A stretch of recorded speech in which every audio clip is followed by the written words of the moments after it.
Daf Yomi, Tractate Bava, page 58b, top of the page, with the words Ula istamore bagaba teku.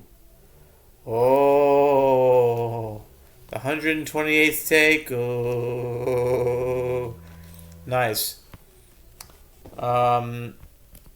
Okay, it's worth it to really start over this question because this is the tekus. I'm counting all the tekus, and Charles wrote to number 128 right now, according to Rabbi Pessin's book. So here's the question. Two sides of the question are as follows.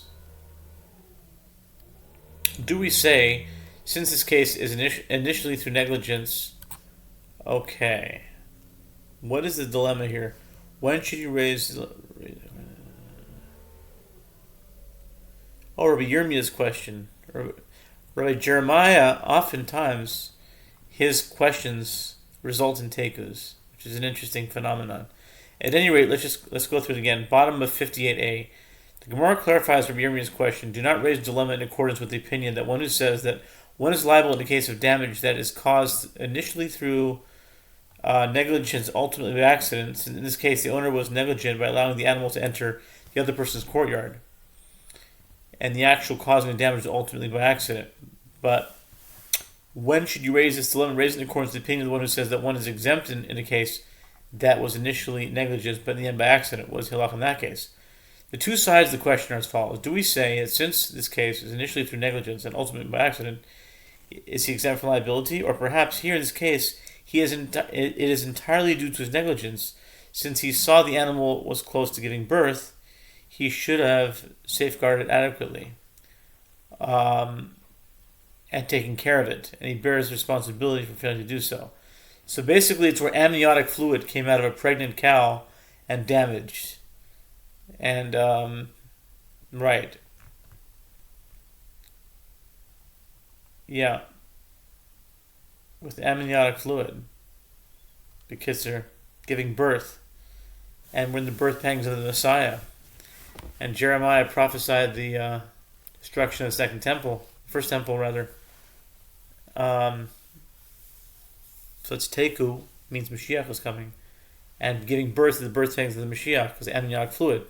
Amniotic fluid comes from the cow that destroyed the things. Teku. It's nice. Teku. Okay. The Mishnah teaches, how does the court appraise the value of the damage when the owner pays for what is damaged? The court appraises a large piece of land with an area required for sowing one se'ah of seed in that field, including the garden bed in which that damage took place. It appraises how much it was worth before the animal damaged and how much it is worth now, and the owner must pay the difference. The Gemara asks, from where are these matters derived? Rav Masna says, and the verse states, and it feed in another field. Uvir b'stei acher, Exodus 22:4. This teaches that the court appraises the damage relative to another field, that is, relative to the damaged field as a whole, and not as an appraisal of only the specific garden bed that was damaged. The Gemara asks, Hi, Ubir b'stei acher, b'bayle lapuke rishus rabim. But this phrase, Ubir b'stei acher, can be understood as meaning, and it feed in another's field, and accordingly it is necessary to teach that the owner is not liable unless it was in a field with the owner. It was a field with an owner to exclude damage caused by an animal in the public domain for which the owner is not liable. The Gemara answers, if so, if this was the sole intention of the verse, let the merciful one write in the Torah, and it feed in a field belonging to another. Uvir b'stei chavero. Or alternatively, let it write and it consume another field, stei acher. What is conveyed by the particular expression in another field? Bir b'stei acher. It is to teach that the court appraises the damage relative to another field. But why not say that this verse comes entirely for the purpose to teach that the court appraises the damage relative to another field. And in that case, from where do we derive the exclusion of liability for damage by eating in the public domain? The Gemara answers, if it is so that the verse states, if it is so that the verse was referring solely to the method of praising the damage, the merciful one should have written this in the Torah in the context of payment as follows: his best quality field and the best quality of his vineyard he shall pay in another field. See Exodus 22:4. Thereby adding the term in another field, and by extension the directive concerning how the damage is appraised, to the verse discussing payment. Why do I need the merciful one to write it in the context of the act of damaging in the verse, and it feed in another field? Conclude two conclusions from it. The verse is referring to both the place where the damage occurred and the method by which the damage is appraised. The Gemara asks, how do we, the court, appraise the value of the damage? Rabbi Yossi Bar Chanina says, the court appraises the value of an area required for sowing 1 se'ah relative to an area required for sowing 60 se'ah of seed, and according to this calculation determines the value of the damage. Rabbi Yana says the court appraises each tarkav, equivalent to half a beit se'ah relative to an area of 60 tarkav. Chizkiah says the court appraises the value of each stalk eaten relative to 60 stalks. The Gemara raises an objection from a Braita. If an animal ate 1 kav or 2 kav, the court does not say that the owner pays compensation according to their value, that is, the value of the actual damage. Rather, they view it as if it were a small garden bed and evaluate it accordingly.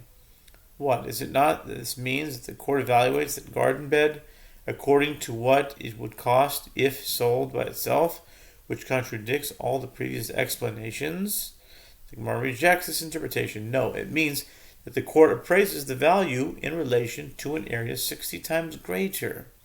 The sages taught, when appraising the damage, the court does not appraise it based on an area of a beit kav, but because doing so enhances his position, and they also do not appraise it relative to an area of a beit kor, equivalent to the area in which one can plant 30 se'ah of seed, because he weakens his position. The Gemara asks, what is this Braita saying? Rav Papa said, this is what the Braita is saying. The court does not appraise the value of 1 kav relative to an area of 60 kav, which, being too large for an individual but too small for a trader, is always sold in the market at a lower price, because that would enhance the position of the one liable for damage. Conversely, the court does not appraise the value of a kor relative to an area of 60 kor, an area so large that it is purchased only by a person with a specific need and therefore for a high price, because that would weaken the position of the one liable for damage. Rav Huna bar Manoah objects to this. According to this interpretation, this term employed by the Braita, and they also do not appraise it relative to an area of a beit kor. It is imprecise. According to the explanation of Rav Papa, the Braita should have said, and they do not appraise it relative to a kor, to parallel the term in the previous clause, a kav. Rather, Rav Huna bar Manoah said in the name of Rav Acha, the son of Rav Ika, that this is what the Braita is teaching. The court does not appraise the kav by itself, because that would enhance the position of the injured party. Nor does the court appraise a kav as one part of a beit kor, because that would weaken the position of the injured party, since damage inside such a large area is insignificant. Rather, the court appraises the damage in relation to any area 60 times greater than the area that was damaged. The Gemara relates, there was a certain man who cut down a date palm, a kashba, belonging to another. The latter came with the perpetrator for arbitration before the exilarch.